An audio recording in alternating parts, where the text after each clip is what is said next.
Esses 4 dias, essas 3 mensagens que nós pregamos, hoje é a 4ª, a última. Eu confesso para vocês que uma revolução aconteceu dentro de mim nesses dias. Porque nós fomos treinados a achar que a vida só vai melhorar, só vai ficar boa quando Jesus voltar e levar a igreja dele, a gente então estivermos na eternidade. E a maioria de vocês não, mas nós que somos mais antigos, que já estamos na igreja há mais de 30 anos, nós tivemos que passar por uma transformação de mente muito grande. E eu te digo que quem não passou por essa transformação, o mundo mudou, né? E na igreja não mudou os princípios, mas mudou muita coisa, irmão. E aqueles mais antigos que não passaram pela transformação, que ficaram parados no tempo, eles não estão conseguindo acompanhar essa época agora. Então é normal você encontrar pessoas que falam assim: nossa, no nosso tempo era tão bom, né? No nosso tempo a gente fazia isso, aquele saudosismo, né? E eu confesso, irmão, que eu não tenho saudade nenhuma do passado. Eu vivi muitas emoções, eu vivi muitas coisas boas, mas eu sou um apaixonado pelo presente. Sou apaixonado por aquilo que Deus está fazendo e por aquilo que Deus vai fazer. Então, uma grande transformação de mente teve que passar nesse período, e quem não acompanhou, os antigos que não acompanharam essa transformação, eles não conseguem compreender as igrejas de hoje. Eles acham, não é mais igual, né? Esse negócio de igreja preta, de luzes, e o pastor não prega de terno, né? E é tanta coisinha que atrapalha as pessoas a servir. E uma das coisas que os cristãos foram programados para viver era uma mentalidade de escassez, uma mentalidade de pobreza, uma mentalidade de sofrimento, né? Que aqui na terra nós estamos aqui para sofrer. Quando Jesus voltar, nós vamos nos vingar, nós vamos cantar sabor de mel, né? E isso não é o que o Evangelho diz. Romanos 5,17, o tema que nós estamos pregando aqui nesses dias, diz que o reino de Deus já chegou, nós já estamos vivendo o reino de Deus nessa terra. Jesus falou assim: olha, o reino de Deus já é chegado a vós, e nós já podemos viver esse reino aqui na terra, nós somos embaixadores de Cristo. E o texto diz assim: pela ofensa de um só, a morte reinou por causa de Adão, muito mais os que recebem a abundância da graça e o dom da justiça reinarão em vida por um só, Jesus. Então, nós acreditamos fielmente que enquanto a igreja está aqui nesse lugar, nós passamos tribulações, nós passamos problemas. Outro dia a pessoa falou para mim: pastor, está difícil, estava bom, mas ficou difícil. Eu falei: irmão, é para você não esquecer que aqui não é o céu. Porque se tudo aqui fosse maravilhoso, se você tivesse o dinheiro que você quiser na conta do banco, casado com a mulher que você sempre sonhou, sem nenhuma enfermidade, sem nada, sem nenhum problema, você ia querer ir para o céu, irmão? Você nem ia lembrar que o céu existe, você ia achar que o céu era aqui. Deus permite algumas coisas acontecer na vida da gente para você lembrar que o céu não é aqui. Mas enquanto não chega, nós podemos viver um tempo abençoado aqui, amém, amado? E nós ministramos a primeira palavra, que no reino de Deus, né, nós precisamos receber. O texto diz: porque pela ofensa de um só a morte reinou por esse, muitos mais os que recebem. Nós precisamos aprender a receber as nossas conquistas. Nós somos treinados também a achar que tudo nós íamos conquistar pela força do nosso braço, sabe? Mas nós aprendemos que nós recebemos pela mão de Deus. É Deus que nos dá, são Deus que dá o suprimento para nossas vidas. Então, um dos grandes desafios da nossa vida é aprender a receber, é aprender a descansar em Deus. Essa foi a segunda palavra que nós ministramos, né? E a terceira palavra foi domingo passado, que nós falamos sobre receber o quê? Receber a abundância da graça. Porque onde abundou o pecado, superabundou a graça, amém, amado? E nós aprendemos domingo que a fé é a moeda do céu. E a fé, ela é gerada quando você tem revelação da graça de Deus. Quanto mais você tiver revelação da graça de Deus, mais fé você vai ter. É impossível você ter fé num Deus que você teme Ele, que você tem medo dEle, um Deus que você acha que Ele está aqui para te punir todas as vezes que você errar.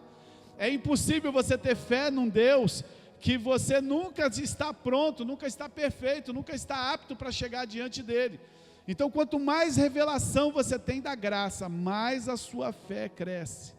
Então, se você recebeu abundância de graça, né, porque você era muito pecador, se você recebeu essa graça porque você era muito pecador, a Bíblia diz que a graça que foi derramada sobre nós é muito maior ainda do que o nosso pecado. Então nós precisamos entender que existe uma graça abundante, não é a graça mais ou menos, não é uma graça só para te salvei, te tirei do inferno, agora se vira. Tem pessoas que acham que a graça de Deus é só isso. Bom, Jesus me tirou do inferno, agora Ele falou assim, se vira. Se vira no mundo aí, o diabo está aí tentando te derrubar, você vai estar cheio de luta, vai ter cheio de gente querendo te destruir, então se vira. Não é essa. A Bíblia diz que a graça que Deus nos deu é uma graça abundante, uma graça que supre todas as nossas áreas.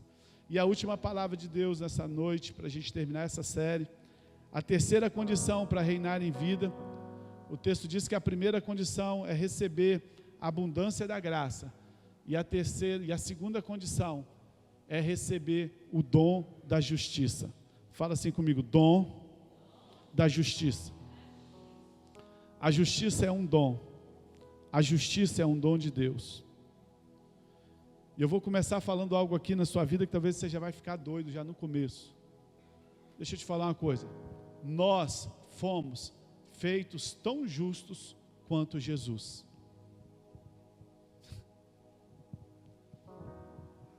Você, eu, nós somos tão justos quanto Jesus Cristo é justo. Isso acontece porque a minha justiça, você fala, pastor, porque você não me conhece, pastor. O senhor não sabe meus problemas. Deixa eu te falar para você, nós somos tão justos quanto Jesus, porque a minha justiça não depende das minhas obras. A minha justiça depende de Cristo. Isso significa o quê? Isso significa que nem no céu, presta atenção no que eu vou te falar nessa noite, nem no céu você será mais justo do que você é hoje. E o silêncio reinou no céu. Nenhum amém.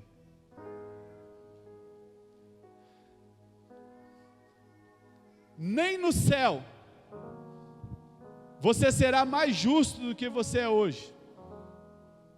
Porque a palavra de Deus diz que a nossa justiça é Cristo. A sua justiça não são as suas obras. A sua justiça é Cristo. E a Bíblia diz que a justiça é um dom. Aqueles que receberam o dom da justiça. Pergunta para a pessoa que está do seu lado e fala assim, pastor, meu amigo, o que é dom? Dom é um presente. Dom é o presente de Deus para aquele que crê em Jesus. Não tem nada que você faça nessa terra, presta atenção nessa frase tão antiga da década de 90. Não tem nada que você faça nessa terra que Deus vai te amar mais. Não tem nada que você faça nessa terra, que você deixe de fazer, que Deus vai te amar menos. Talvez você pense assim, se eu a partir de agora, orar 18 horas por dia, se a partir de agora eu fizer isso, eu der comida para os pobres, eu fizer aquilo outro, Deus vai me amar mais. Não, não tem nada que você faça nessa terra, que vai aumentar o amor de Deus por você. Não tem nada nessa terra que você deixe de fazer, seus erros, os seus problemas, que vai fazer com que Deus te ame menos. O amor de Deus por mim e por você, ele não é mudado pelas circunstâncias. O seu direito de ser justo, o meu direito de ser justo, ele foi conquistado pelo sangue de Jesus na cruz. Aleluia. O nosso direito de sermos justos foi conquistado pelo que Cristo fez na cruz. Mas muitos crentes vivem debaixo de condenação, muitos crentes vivem debaixo de acusação, e quem vive debaixo de acusação, quem vive debaixo de condenação, nunca vai poder reinar em vida, porque existe sentimento de culpa, e aonde existe sentimento de culpa, aonde existe condenação, não existe fé. Se toda vez que você olha para você, olha o que o texto está dizendo: mas os que receberam a abundância da graça e o dom da justiça, esses reinarão em vida. Se você olha para você todos os dias, e você olha para você e fala assim: mas eu não sirvo para nada, eu não dou em nada, eu não... Se existe condenação em você, você não vai ter fé para poder reinar em vida. Mas quem sabe que foi justificado, quem sabe que a obra de Cristo na cruz foi suficiente para poder abençoar a sua vida, esse tem grande ousadia para servir a Deus, esse tem grande ousadia para chegar diante de Deus, né? Mas como você pode liberar essa ousadia? Pastor, o que é que eu faço para liberar essa ousadia? Eu vou te explicar aqui agora. Olha o que a Bíblia diz em 2 Coríntios capítulo 5, verso 21. 2 Coríntios capítulo 5, verso 21. Olha aqui, amado, que profundidade. Aquele que não conheceu o pecado. Quem não conheceu o pecado? Quem? Gente, quem não conheceu o pecado? Fale alto, quem não conheceu o pecado? Fala, Jesus! Isso. Aquele que não conheceu o pecado, o fez pecado por nós, para que nele fôssemos feitos justiça de Deus. Aleluia! Oh, você está aí, irmão? Você está aí? Jesus pegou os seus pecados e colocou em cima dele, para que você fosse santo como ele foi santo. Você não deve estar aqui não é possível. Esse é um dos versículos mais poderosos da Bíblia. Aquele que não conheceu o pecado. Eu falei para você que no céu você não vai ser mais justo que você é agora. Por quê? Porque aquele que não conheceu o pecado, pegou o seu pecado, pegou o meu pecado, o pecado que eu cometi lá atrás, o pecado que eu cometo hoje, o pecado que eu vou cometer no futuro. Ele pegou o nosso pecado, se fez pecado por mim, para que eu fosse o quê? Justo. Quantos recebem isso nessa noite? É por isso que o texto começa assim: para você reinar em vida, você tem que receber. Quantas vezes você olhou para você e fala assim: eu sou justo? Quantas vezes você olhou para você no espelho e falou assim: nem no céu eu vou ser mais justo do que eu sou hoje? Mas você talvez cai na cilada do diabo, porque o diabo fala assim, quando a gente erra, quando a gente peca, qual é a primeira coisa que sai na boca da gente? É assim mesmo, todo mundo é pecador, eu sou pecador mesmo. Quando a gente erra, sabe qual é a primeira palavra que sai na boca da nossa? Que nós somos pecadores. Mas a Bíblia diz que Jesus pegou o meu pecado, colocou sobre ele naquela cruz, para que eu não fosse mais pecador, para que eu fosse justo. Pastor, e quando eu erro, o que eu deveria fazer? Olhar para o pecado e dizer assim: isso não combina comigo mais, porque eu não sou mais pecador, eu sou justo. Por causa disso, eu vou vencer esse pecado, porque eu não estou mais na lei, eu estou debaixo da graça. Mas quando você fala que você é pecador, sabe o que você está falando? Você está dando um aval para você continuar pecando. É normal, também sou pecador. Quem não erra, né? não peca, né? Mas não é isso que a Bíblia está dizendo de você. A Bíblia está dizendo que nós precisamos receber o dom da justiça. Quando você confrontar o diabo declarando que aquele que não cometeu pecado, se fez pecado por nós, para que nele fôssemos feitos justiça de Deus, sabe o que acontece? A sua fé cresce, a sua ousadia cresce. Como que você vai vencer o pecado se todas as vezes que você pecar, você falar assim, não, mas eu sou pecador, isso é normal, todo mundo peca. Você vai pecar de novo, e você nunca vai ter ousadia para virar para o pecado e dizer assim, ei, você não faz parte da minha vida, porque Jesus levou o meu pecado, para que eu fosse justo. Isso gera ousadia na sua vida, e aí você pode reinar em vida. É preciso declarar isso. Isso não depende de você, mas isso depende do que Cristo fez na cruz. Eu queria te desafiar nessa noite, você ficar de pé, só um minutinho comigo, só um minutinho, feche os seus olhos nessa noite, feche os seus olhos, levanta as suas mãos para o céu, vê se você consegue imaginar, Deus, nosso Paizinho, sentado no seu trono agora, cada um imagina do seu jeito, e com fé nessa noite, declara comigo assim, fala alto comigo isso, eu tenho a justiça de Cristo, eu posso pregar e testemunhar, porque eu tenho a justiça de Cristo, eu posso orar pelos enfermos, porque eu tenho a justiça de Cristo. Deus vai me usar por causa de Cristo, porque tudo já foi consumado na cruz, aleluia! Oh, você é a justiça de Cristo. Tome posse disso, receba isso nessa noite. Aleluia, pode se assentar. Às vezes as pessoas chegam, pastor, estou passando uma luta lá em casa. Eu falei, irmão, você orou? Não, pastor, eu queria que você orasse. Irmão, ora, você é a justiça de Cristo, você é a justiça de Cristo, você precisa receber esse dom, você precisa receber esse presente. A Bíblia diz que é um presente.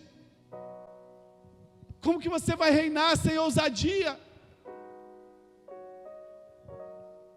Se você entender isso, você vai poder reinar em vida diante das circunstâncias, por causa da obra consumada de Cristo. Sabe, a ira de Deus não pode mais estar sobre nós. Deus, ele estava num confronto, numa situação muito difícil aos nossos olhos, porque Deus é amor. Fala assim, Deus é amor. Vem cá, Wellington. Vem cá, Jonas, faz favor, sobe aqui em cima, me ajudar a pregar aqui hoje. Esse aqui tem cara de amor, não tem? Fala a verdade. E esse aqui tem cara de justiça. Porque Deus é amor, mas Deus também é justiça. E Deus estava numa situação, aos nossos olhos, muito difícil. Porque Deus estava com Adão lá no paraíso e falou assim, olha só, meu filho, deixa eu falar, fiz tudo para você, está tudo pronto, mas não coma daquele fruto, porque o dia que você comer, você vai morrer. E a Bíblia diz que o homem comeu, certo? Certo? Me pregam comigo, eu falo isso para você se ligar aqui comigo. E a Bíblia diz que o homem comeu. Deus é amor. Deus jardim maravilhoso. Só que a Bíblia diz que Deus também é justiça. Então Deus agora estava num dilema terrível. O amor de Deus queria poupar o homem, porque Ele tinha criado o homem. Ele amava o homem. O amor de Deus dizia, porque a gente acha que Deus só é amor. Não, Deus é amor, Deus vai resolver. No final Deus dá, brasileiro acha que no final dá um jeitinho, né? No final Deus vai dar um jeitinho para a gente. Quando nós chegar lá no céu, você vai ver, vai ter uma portinha no fundinho assim que a gente entra, né? Está achando que é a pelada do time, que você chega atrasado, mas a gente ainda arranja uma vaguinha. Não é assim não. Deus falou assim, eu amo demais esse camarada, eu fiz ele. Só que tem um problema, eu também sou justiça. E o amor de Deus dizia assim, salva ele, porque ele é seu filho. A justiça de Deus dizia assim, ele vai ter que morrer, porque eu disse que se comesse, morria. Você está conseguindo entender? O amor dizia, salva ele. A justiça de Deus dizia, vai ter que morrer. O amor dizia, salva ele. A justiça dizia, vai ter que morrer. Porque a gente acha que Deus é só amor, mas Deus também é justiça. E Deus estava nesse dilema, ele falou assim, o que eu faço agora? Claro que Deus já sabia tudo, eu só estou falando isso para a gente ficar mais fácil para entender.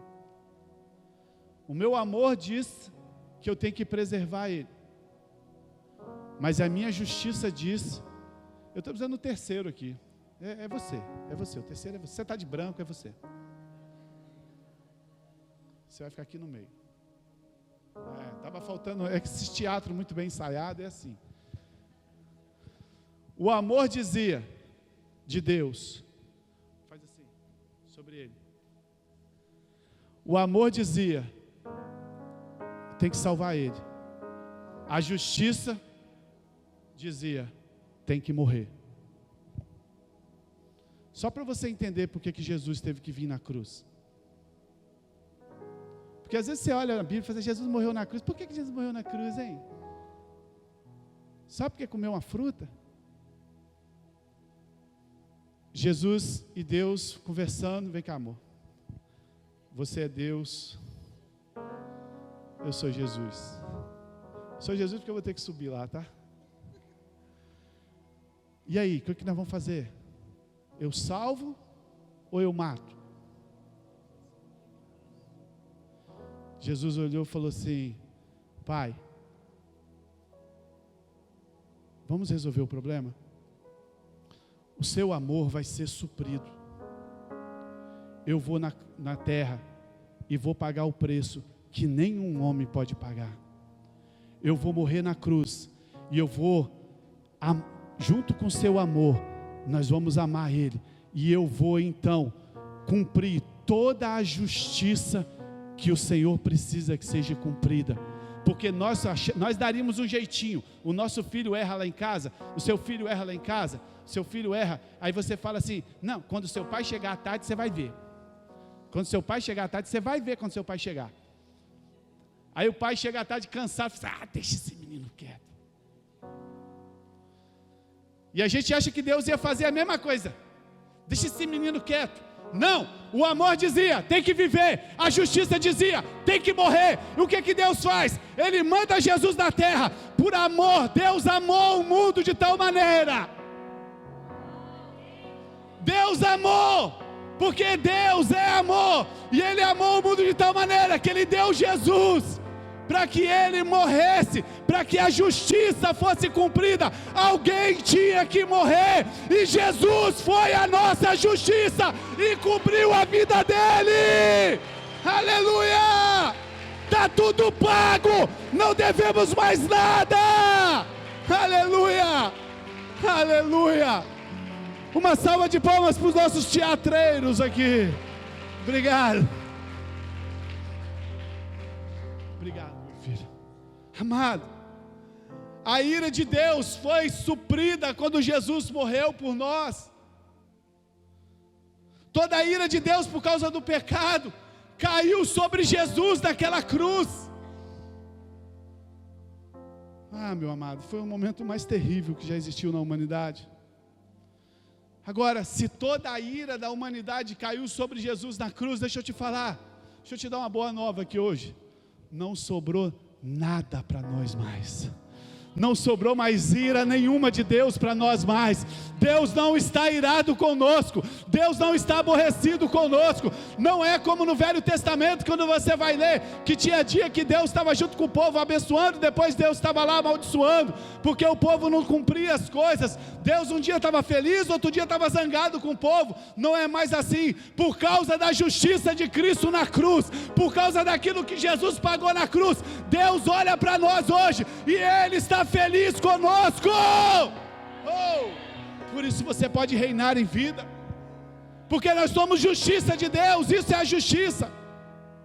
Mas sabe o que a gente faz? Nós somos terríveis, irmão. Nós somos terríveis.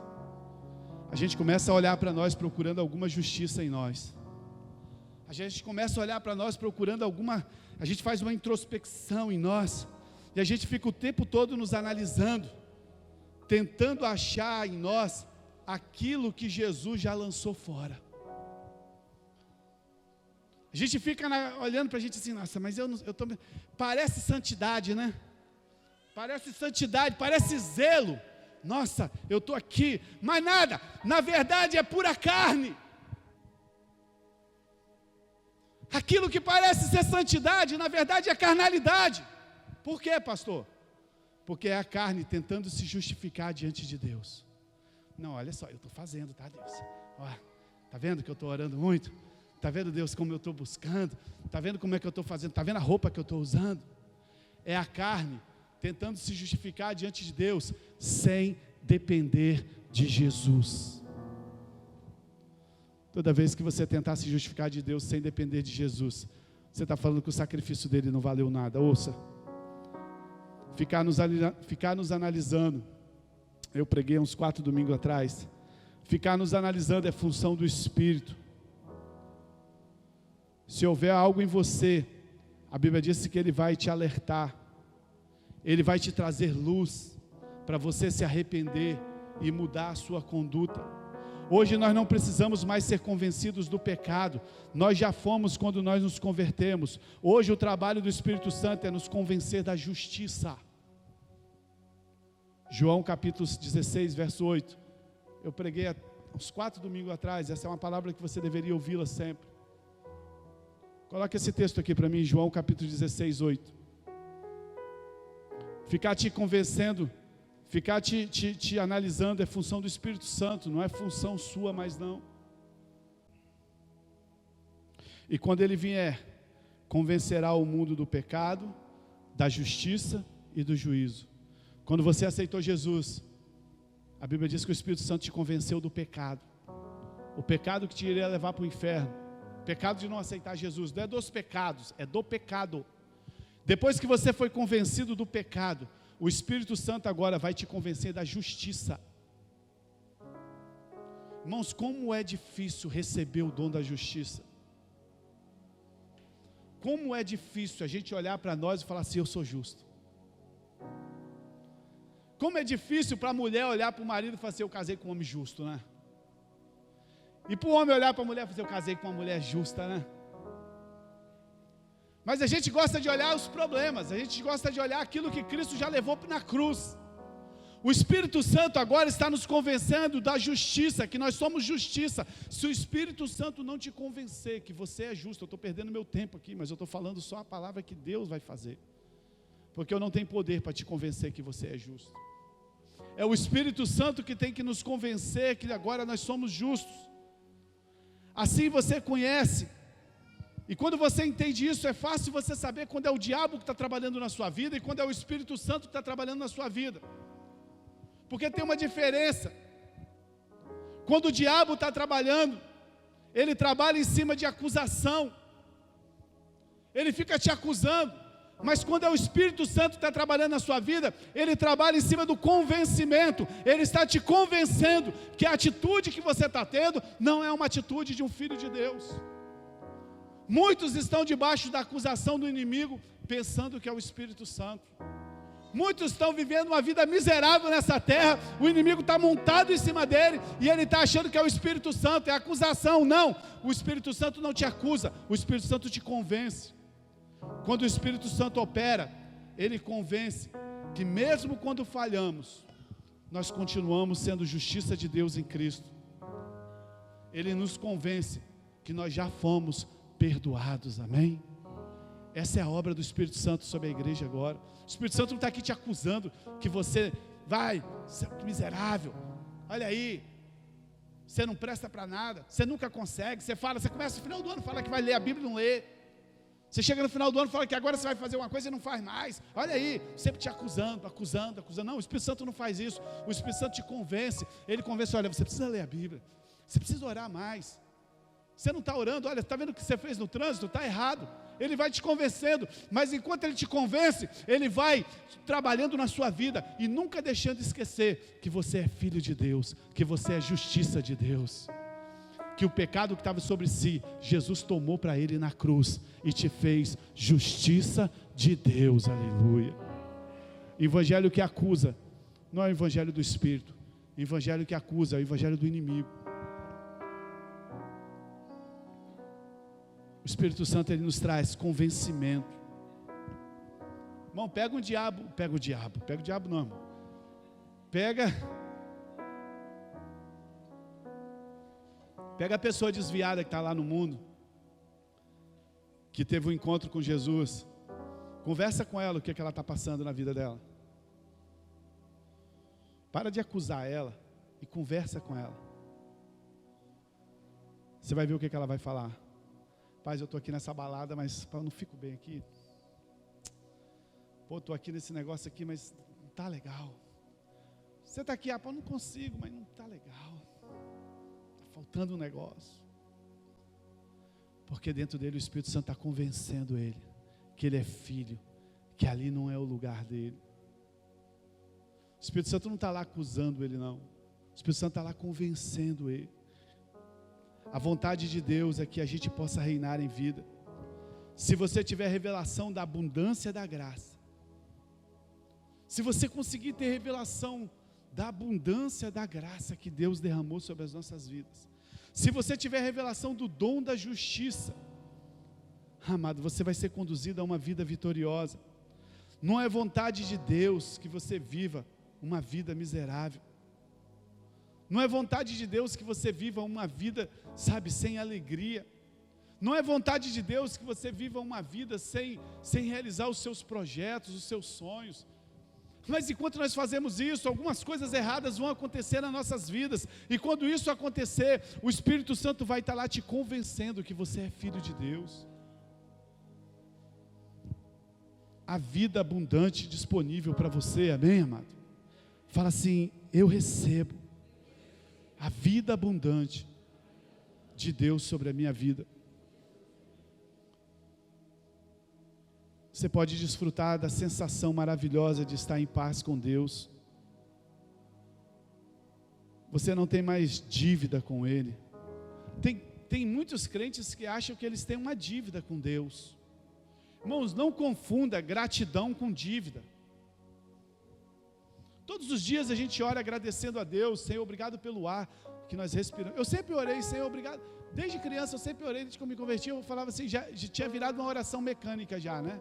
Nem sei se Deus ouvia mais, eu acho que Ele ouvia. Eu falava assim, Deus, obrigado pelo ar que eu respiro. Obrigado, mas eu nunca tinha faltado ar para a minha vida, né? Mas eu sempre agradecia a Deus pelo ar que eu respirava. Um dia veio a Covid-19.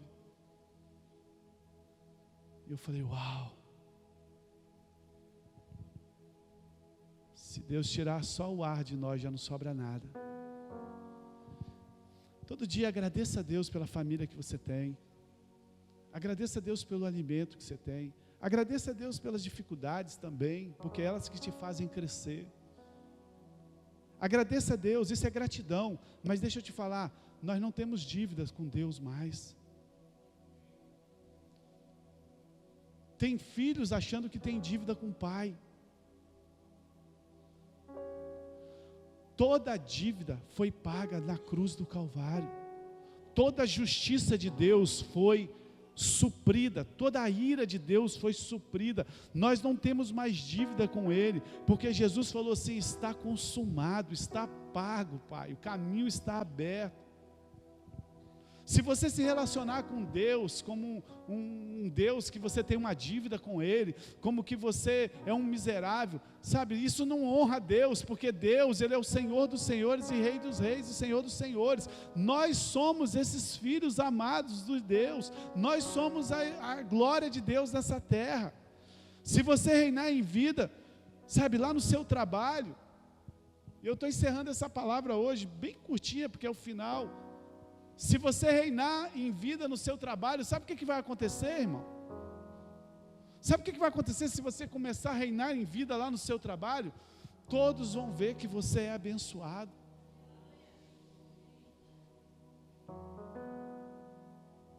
Se você reinar em vida, sabe, se você for um empresário e você reinar em vida, todos saberão que você é abençoado. Se você for um estudante, e lá na sua escola você reinar em vida, todos saberão que você é abençoado. Se você for um pai, uma esposa, um filho, reinando em vida, todos saberão que você é abençoado. E sabe o que isso vai trazer? Isso traz glória para Deus. Deus não quer que você reine em vida para que você ache que você é alguma coisa, não. Deus quer que você reine em vida, sabe para quê? Para glorificar o nome dEle, para que o nome dEle seja glorificado. Deixa eu te falar nessa noite, o sucesso é parte da sua herança também. Eu vou repetir nessa noite, o sucesso é parte da sua herança também. Não é só a salvação, Jesus providenciou todas as coisas para você.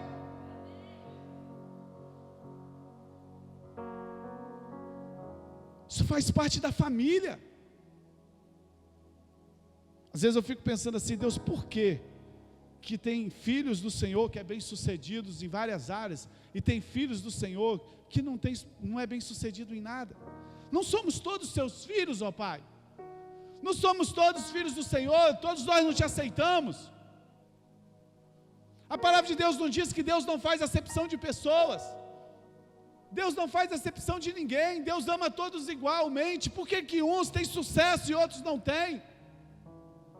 Por que uns não faltam nada? Por que tem uns que têm filhos? Por que tem uns que moram? Por que tem uns que têm casamentos abençoados? Por que tem uns que têm áreas abençoadas e muitos dos seus filhos não têm? Sabe por quê? Porque Deus não faz acepção de pessoas, mas Ele faz acepção de atitudes. Se você não tiver a atitude de um filho vencedor, se você não tiver a atitude de herança, que você faz parte da família. Tem uma história aqui tão antiga, né? Os pregadores contam muito. Charles Spurgeon é considerado o príncipe dos pregadores. É muito legal falar de Charles Spurgeon porque ele se converteu de uma forma muito engraçada. Foi um dos maiores pregadores da década do século passado. Ele é considerado o príncipe dos pregadores. Um dia, a cidadezinha estava muito frio, muita neve, muito frio, e naquele domingo, quase ninguém conseguiu chegar no culto, no domingo de manhã. Inclusive o pastor não conseguiu chegar, por causa de muita neve, mas alguns irmãos chegaram. Uns poucos irmãos chegaram. E aí, isso aí, o que nós vamos fazer? O pastor não chegou. E aí, uma irmã falou assim para o diácono que chegou: prega você hoje. Ele: eu nunca preguei, eu só fico na porta. Não, mas vamos fazer o culto. E aquele diácono, então, naquele dia, trouxe uma mensagem simples. No final, ele fez um apelo. E quando ele acabou de fazer o apelo, uma criança pequenininha saiu da cadeira, veio na frente, se ajoelhou e aceitou Jesus. Aquele menino era Charles Spurgeon. Depois cresceu, se tornou o príncipe dos pregadores. Nunca despreze uma oportunidade. E Charles Spurgeon, depois de velho, ele foi visitar uma senhora numa casinha muito pequenininha, muito modesta, bem ruinzinha mesmo. E ela estava já perto de morrer. E ele, conversando com ela, ele viu um quadro. E ele falou para aquela senhora assim: que quadro é esse? E aquela senhora tinha trabalhado a vida dela todinha de empregada doméstica para uma mulher rica, muito rica. E aquela mulher morreu, e essa senhorinha foi para a casinha dela e passou a vida dela todinha na casa dela. E antes daquela senhora morrer, ela deu uma carta para essa senhorinha. E ela não sabia ler, ela pegou essa carta, fez um quadrozinho e colocou. E ali ela sempre lembrava da patroa dela ali. E ela já estava perto de morrer numa vida muito miserável, Charles Spurgeon falou assim: deixa eu ver esse quadro. Quando ele olhou o quadro, era um testamento, dizendo que toda a fortuna daquela senhora que ela tinha trabalhado, agora era dela. E ela passou uma vida inteira de miséria, porque ela não soube discernir o que ela tinha na mão. Tem muitos filhos de Deus dentro da igreja, que tem uma herança preciosa, tem um casamento abençoado que Deus deu, tem filhos abençoados, mas eles não estão vivendo. Pode subir o ministério de louvor, tá? A gente já está terminando. Eles não estão vivendo aquilo que Deus preparou para eles. O fracasso e a miséria, a derrota, não são mais para você, amém, meu amado? Feche os seus olhos, deixa eu repetir essa frase para você. O fracasso, talvez quando eu falo fracasso, você lembra de tantas vezes que você já fracassou na sua vida. Quando eu falo da miséria, eu não estou falando só de miséria financeira. Hoje pela manhã eu estava almoçando com meu filho e a minha esposa, e ele falou assim: pai, mãe, a senhora era pobre tipo quem? Pode abrir os olhos, olha aqui para mim, depois eu continuo profetizando sobre a sua vida. Você era pobre tipo quem, mãe, quando você era solteira? E nós tentamos achar alguém para comparar hoje, para ele pudesse entender. E nós falamos assim: não tem ninguém aqui que a gente conhece. Porque o pobre hoje, se você conhece, você me fala. Eu não conheço gente que não tem comida. E a minha esposa, ela não tinha comida na casa dela. Ela tinha que descer um morro lá em cima, descer mais de 400 metros com a lata d'água, para pegar a lata de água, botar nas costas, ela e os irmãos dela, para ir encher, porque a água não ia em cima na casa deles. Não tinha comida, não tinha água, não tinha banheiro.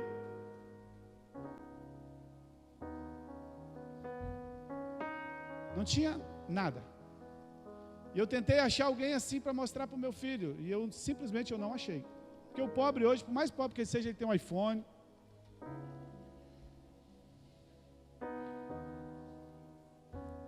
A água ele faz um gato. Se você sabe de alguém assim, você me fala: eu não consegui. Falei: meu filho, graças a Deus, não existe mais gente assim aqui, na nossa região. É claro que tem pessoas que passam uma situação muito difícil.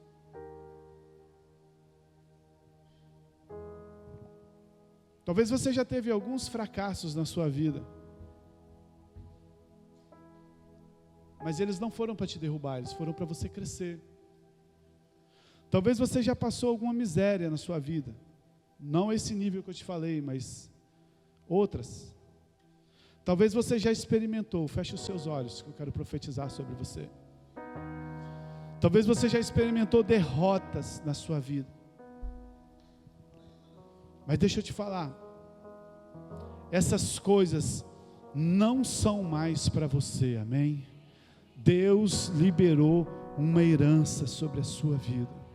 Deus liberou uma herança. Recebe nessa noite, fala assim: eu recebo a abundância da graça, eu recebo o dom da justiça sobre a minha vida. Eu posso reinar em vida e ter a minha casa cheia de alegria e de paz, no nome de Jesus. Você pode aplaudir o Senhor nessa noite? Você pode receber isso com fé no nome de Jesus? Aleluia. Você pode dar comando ao diabo e ele vai ter que obedecer, irmão, porque você é filho de Deus. Tem crente que morre de medo de guerra espiritual. Tem crente que morre de medo de batalha espiritual. Deixa eu te falar, irmão. Você pode dar o comando ao diabo e ele vai ter que te obedecer, porque o sangue de Jesus está sobre a sua vida.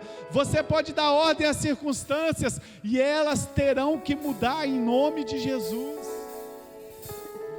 Mas para ter essa ousadia, você primeiro precisa receber de Deus. Depois você precisa receber a abundância da graça. E por fim você precisa crer que você recebeu o dom da justiça. Você tem que olhar para você e saber que você nem no céu você vai ser mais justo do que você é hoje. Não ficou mais nada para Jesus fazer. O que Jesus tinha para fazer comigo e com você, Ele já fez na cruz. Não tem mais nada para acertar.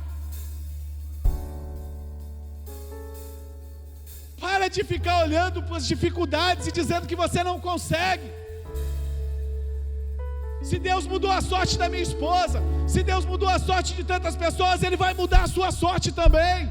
Mas você precisa receber a abundância da graça, você precisa receber o dom da justiça, você precisa ver o seu casamento abençoado, você precisa ver a sua família abençoada. Mas para isso você precisa falar. Vamos ficar de pé.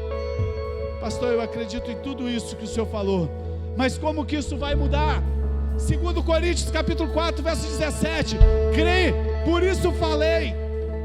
Você precisa começar a declarar, você precisa começar a falar. O pessoal estava na minha casa essa semana e falando assim: pastor, a maior dificuldade das nossas vidas é a mudança de mente, não é? Eu falei: é, baixinho. A maior dificuldade das nossas vidas é a transformação da mente, Romanos 12, 2. Pastor, porque o diabo trabalha na mente, não trabalha, pastor? Eu falei: trabalha. Pastor, é muito difícil, como que a gente faz, pastor? A mente é terrível. Eu falei: é mesmo. Ela falou: sabe o que eu faço, pastor? Quando eu estou com um problema, eu falei: o que você faz? Eu começo a trabalhar. Eu falei: é? Como assim?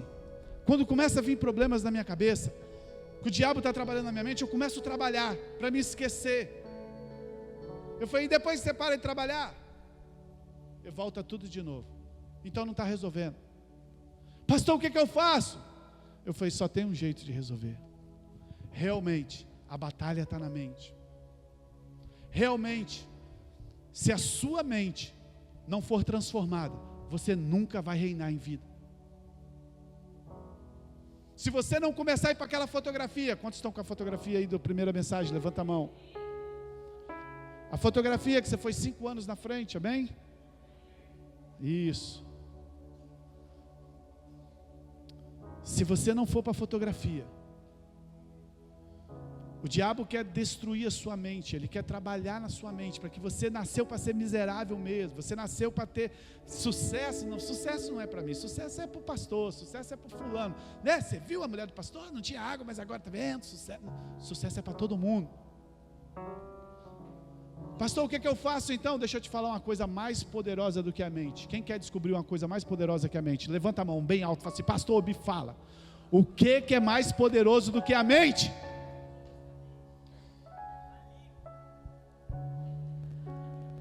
A língua. A língua é mais poderoso do que a mente. O provérbio diz que nós seremos refém daquilo que nós falamos.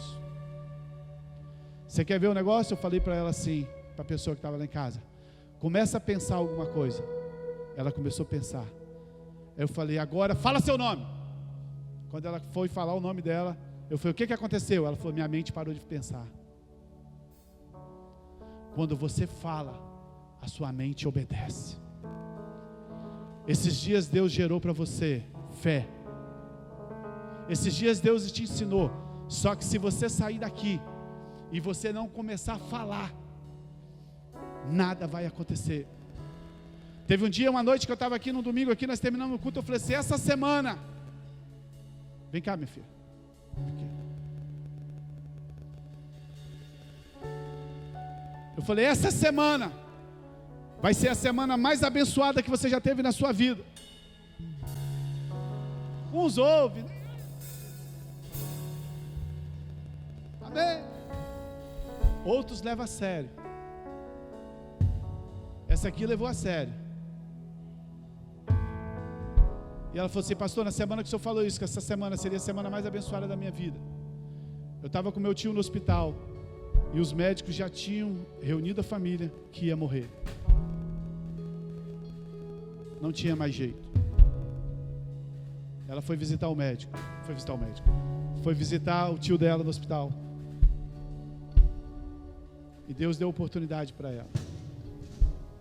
Ela orou, ele apertou a mão dela, ela declarou, falou: o senhor vai ficar bom. Fotografia, lá na frente. E aí ela foi embora. Daí os dias ligaram para a mãe dela, ligou para ela, chorando. E tinha dado uma pioradazinha. Ela foi lá, orou de novo, voltou para casa, deu uma pioradazinha. O médico falou assim: não passa dessa noite. No outro dia, meio-dia, ela estava trabalhando. A mãe dela ligou para ela e falou assim: minha filha, chorando. Ela falou: morreu. Como é que eu... Minha filha, o Jair levantou da cama. O médico falou que ele nunca mais ia levantar. Já estava morto, né?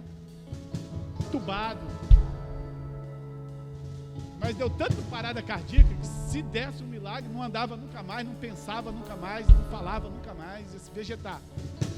Ela falou: minha filha, o Jair levantou.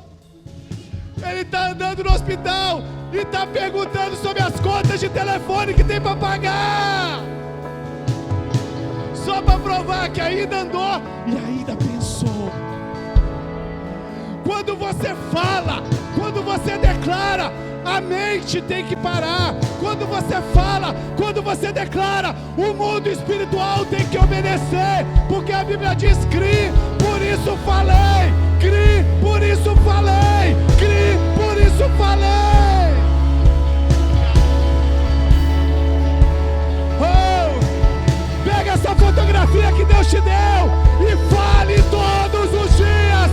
Fale todos os dias: eu recebi uma abundância de graça, eu recebi o dom da justiça, eu vou reinar em vida em Cristo Jesus.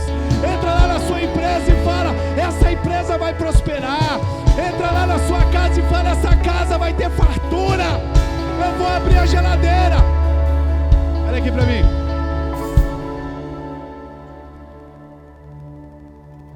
Tem quando você abre a geladeira com vontade de comer alguma coisa? Falta com vontade de comer um negócio, mas esse negócio não tem nome. Ele tem que ser uma surpresa, que você não sabe o que é. Aí você abre a geladeira e você só vê suco da Cezan lá dentro. Eu profetizo que você vai abrir a sua geladeira e vai ter aquele negócio gostoso para você comer, em nome de Jesus. Eu profetizo, creia e declare, creia e declare.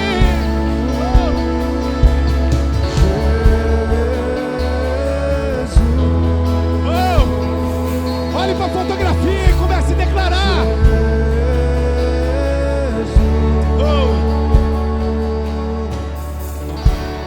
Meu coração eu entreguei.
lindas para você. Creia e fale. Ser a canção que te faça sorrir, uma canção que te faça cantar, olhando pra mim e dizendo assim: filho meu, eu te amo.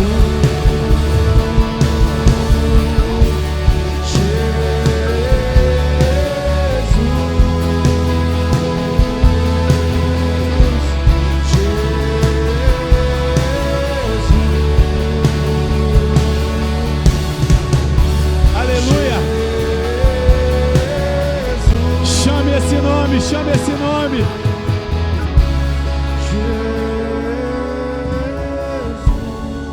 Tem uma história que eu sempre conto e eu quero contá-la aqui de novo. Pode continuar para parecer espiritual. Os velhos me desculpem, mas eu gosto de contar essa história. Wagner tinha um cara que ele tinha um sonho de viajar num cruzeiro, esses dos navios que saem por aí. Imagine que esse cruzeiro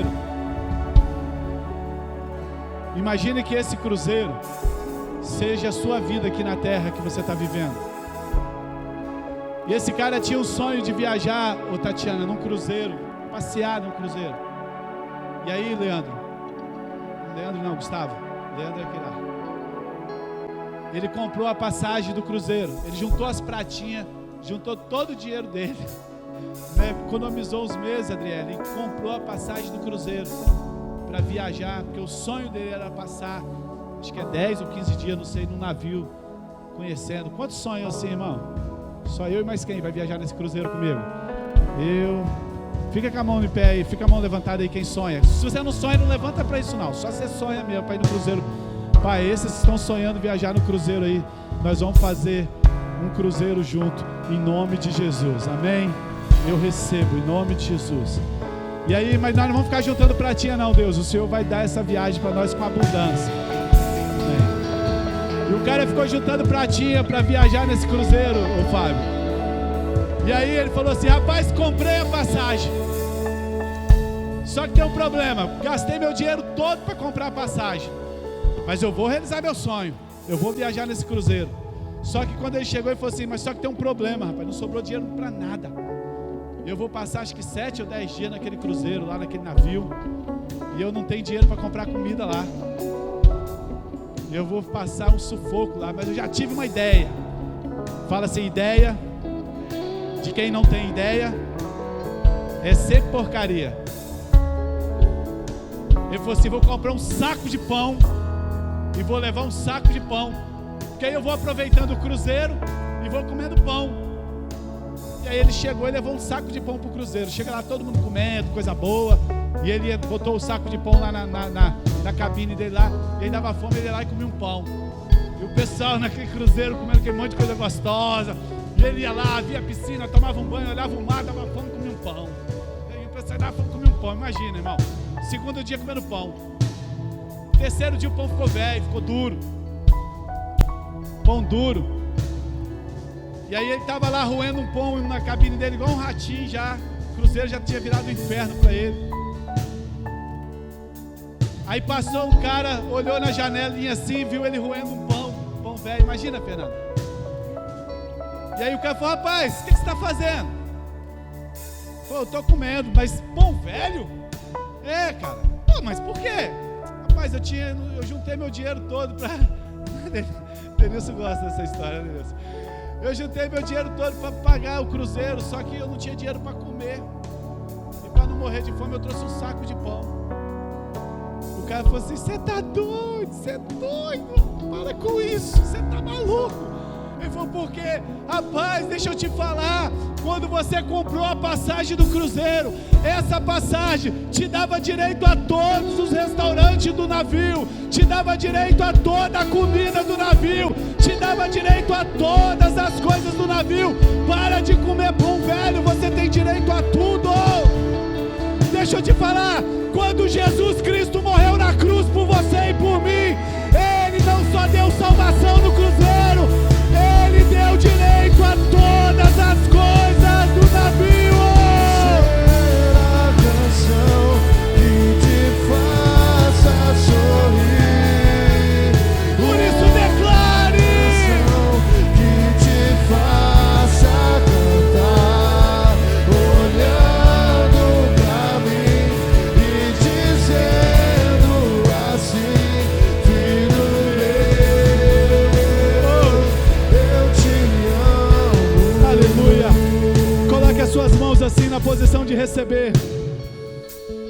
Nós terminamos a série de palavras sobre reinando em vida. Eu quero orar pela sua vida nessa noite. Pai, em nome de Jesus. Se pela ofensa de Adão o pecado veio, Pai, muito mais nós vamos receber pela obediência de Cristo. Muito mais nós vamos receber, Pai. Nós recebemos, nós abrimos mão de querer merecer alguma coisa, Pai. Nós abrimos mão de merecer algo, Pai. Nessa noite nós queremos receber o que? Queremos receber a abundância da graça, Pai. Que a graça do Senhor seja multiplicada sobre as nossas vidas. Pai, que a graça do Senhor seja abundante em nossas vidas, na nossa casa, na nossa saúde. Nossos pecados estão perdoados, por isso nós não temos mais ira sobre nós, não tem mais condenação sobre nós, ó Pai. Nós recebemos a cura, nós recebemos a prosperidade, nós recebemos, ó Deus, tudo aquilo que o Senhor conquistou na cruz. E nós recebemos também o dom da justiça, Senhor. Pai, nós somos filhos, nós somos justos por causa de Jesus. Jesus se fez pecado por nós, para que nós fôssemos feitos justiça de Deus, ó Pai. Por isso, Deus, nós podemos orar pelas pessoas, nós podemos pregar o Evangelho, nós podemos entrar com ousadia diante do Senhor, porque agora não tem mais condenação, não tem mais dívida sobre nós, porque Jesus Cristo já nos cobriu com a sua justiça, Pai. A partir de hoje, Pai, nós entramos com ousadia diante do Santo do Senhor. Pai, eu quero ministrar sobre a igreja que está aqui nessa noite, Pai. Pai, em nome de Jesus, nós cremos, por isso nós falamos. Nós queremos declarar, Senhor Deus, que um novo tempo sobre a vida deles, ó Pai. Abre portas de milagres, ó Pai. Abre portas de milagres, cura, liberta, transforma, Senhor. Levanta ministérios aqui, Pai. Levanta homens e mulheres cheios do Espírito Santo, Senhor. Levanta ministérios fortes aqui, Senhor Deus. Pai, casamentos abençoados, filhos abençoados. Nós liberamos que nós iremos reinar em vida em Cristo Jesus. Nossa igreja, nossas vidas, nossa família, aqueles que estão em nossa volta, Senhor, reinarão em vida em Cristo Jesus, ó Pai. Deus, eu libero essa palavra, muda a sorte de pessoas aqui, Pai.